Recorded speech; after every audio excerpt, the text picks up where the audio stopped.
Здравствуйте, дорогие туркменистанцы! Салам, хурматлы ватандашлар! С наступающим вас 2025 годом! Уходящий год был нелегким, но он показал нам главное. Народ Туркменистана выше любых тиранов, выше клана Бердымухамедовых, чья власть держится только на страхе и угнетении. Мы доказали, что правда и справедливость на нашей стороне, и их дни сочтены.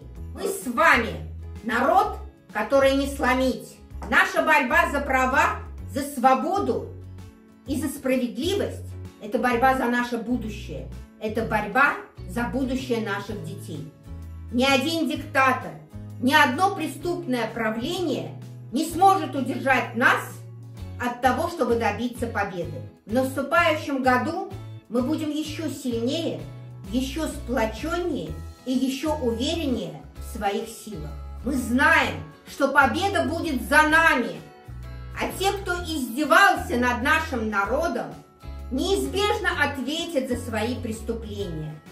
Их время проходит, а наше только наступает. Давайте войдем в Новый год с верой, что лучшее впереди. Пусть этот год будет годом свободы, годом перемен и годом восстановления справедливости.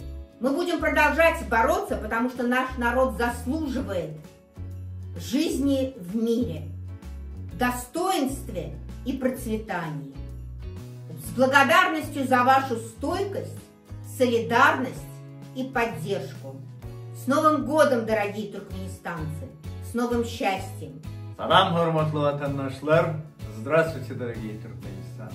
Hurmatly vatandaşlar, Türkmenistan'ın halkı, milleti.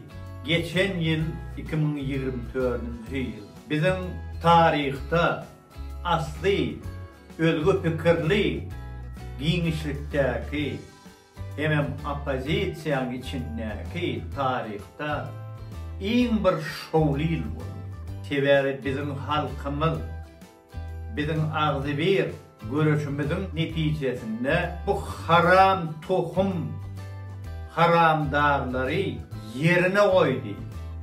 Birleşen Milletler Kuruması'nın yukarı komiseriyatı bunları sizin devletin içindeki halka hükümranlığınız vardır. Bütün dünya malı gücümüz yetmez deyip bunun manlayına vara edil çepten sağa yazılan yalan koydu. Şu adet şimdi ente kazanmadık yenişimiz halk kazandı. Doğru. 2015 yılda çıktık. İşlep başladık. 8 yılın içinde ahir maksadımıza yettik. Bütün halkımızın birinci kuvvenci şu. Şimdi bir zalim haramdağ sistemasının, bir haramdağ tohumunun eden bir kanunçuluk işlerinin sağını kuturuyor yalıkta. Ol gelecekki meseledir. Yani edil şu var. Sağaman 2025 yılda halkımız ağzı birlikte birleşip bururu toplanmaktı. Biz ilki bilen öz halkımızı, öz yeni atalarımızı, doğun kardeşlerimizi, bala çağalarımızı zalimliğin zulmünden azat etmek borcumuz var. Şoň için bizim hemmemiz ağzı birlikte elimizden geleni ayanma, şuların hemme taraflayın, bunları hem basış etmeli, hem şoňa görüşmeni oňurmaly. Bizim halkımız, bizim ata-babalarymız özünü gerek yerine jende, uruşda görkede bilen millet. Bizim şoların nesli. Bir iki tane haram tohum gelipdir deyip, buların önüne o zorum yok, zarım var deyip şeytirme hiç kazanıp olmaz. Haysi bir bulun sizden artıkmaz. Sizin ata-babalarınızdan bulun ata-babaları artıkmaz mı? Onun için katarkın gürlemen olmalı. Görüşmen olmalı. Şol görüş ahir halkımızı halal, azat yola getireceğine biz inanıyoruz. İnşallah halkın gücü sirin gücü. Önünde duracak gücüm yoktur. Duracak adamım yoktur. Onun için Ağdı Birlik'te dine gaydusuz görüş bilen maksat muradımıza yeteli inşallah. Belki de Allah 2025 yıl her öyü, her maşgala, devlet, ırsal, azatlık, parahat durmuş getirsin.